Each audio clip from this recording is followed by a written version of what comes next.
People, welcome to Kumari kitchen. ఈ రోజు special recipe గుత్తి వంకాయ కర్రీ అండి. మరి గుత్తి వంకాయ మసాలా కర్రీని ఎలా తయారు చేసుకోవాలో చూసేద్దామా? ప్రాసెస్లోకి వెళ్ళిపోదాం. చాలా టేస్టీగా ఉండే కర్రీని మరి చూసేద్దాం.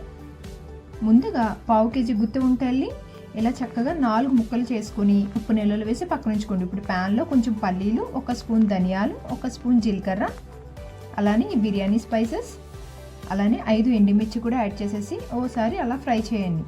అవి ఫ్రై అయిన తర్వాత ఎండు కొబ్బరి, అలానే 1 స్పూన్ తెల్ల నువ్వులు, అలానే కొంచెం గసగసాలు కూడా యాడ్ చేసేసి 5 జీడిపప్పు యాడ్ చేసుకొని చక్కగా ఫ్రై చేసుకుని వీటిని మిక్సీ జార్లో వేసుకోండి. ఇప్పుడు అలానే అల్లం వెల్లుల్లి కూడా యాడ్ చేసుకొని మీడియం సైజ్ ఉల్లిపాయ ముక్కలు కూడా యాడ్ చేసి చక్కగా పేస్ట్ చేసుకొని ఆ పేస్ట్ని పక్కన ఉంచుకుందాం. ఇప్పుడు ఇలా కట్ చేసుకున్న వాటిలో చక్కగా ఈ పేస్ట్ని మనం స్టఫ్ చేసుకోవాలి. ఇలా చూపించే విధంగా మొత్తం 4 సైడు వంకాయలో వెళ్ళేటట్టు ఈ మసాలా అంతా స్టఫ్ చేసుకోవాలి. ఎక్సెస్గా ఉన్న మసాలా అంతా తీసేయాలండి. ఇలా ఇదే విధంగా మొత్తం అన్ని వంకాయలకి స్టఫ్ చేసేసుకొని అన్నీ ఒక ప్లేట్లో పెట్టుకోవాలి. ఇలా స్టఫ్ చేసుకొని వీటిని పక్కన ఉంచుకోండి. ఈ మసాలా కూడా పక్కన ఉంచుకోండి.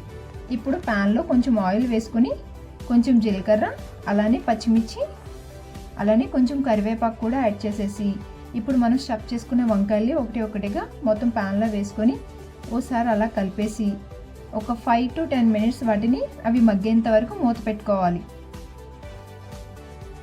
ఇలా 10 మినిట్స్ తర్వాత ఇలా వంకాయ మొత్తంగా మగ్గిపోతుందండి. ఇలా మగ్గిపోయిన తర్వాత మనం సపరేట్గా ఉంచుకొని ఈ మసాలా కూడా యాడ్ చేసేసుకొని మరి కాసేపు మసాలా ఫ్రై అయ్యేంత వరకు ఒక 10 మినిట్స్ అలా కలుపుతూ ఉండాలండి. ఇప్పుడు ఇలాగ టమాటాని ఇలా పేస్ట్ చేసుకొని ఆ టమాటాని కూడా యాడ్ చేసేసుకోవాలి.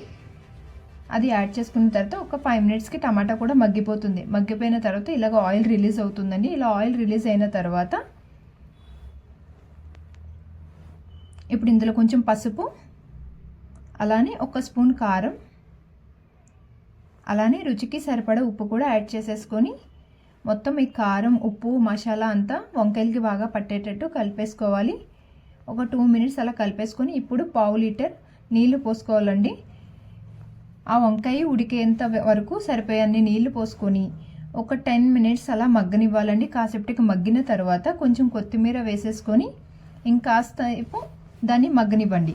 ఇలాగ ఫైనల్గా ఇలా ఆయిల్ రిలీజ్ అయిపోయి చక్కగా వంకాయ ఉడికిపోతుందండి. చాలా టేస్టీగా ఉంటుంది. రైస్లోకైనా దేనికైనా చాలా బాగుంటుంది. మరి మీకు నచ్చిందా? నచ్చితే please subscribe to my channel. Thank you.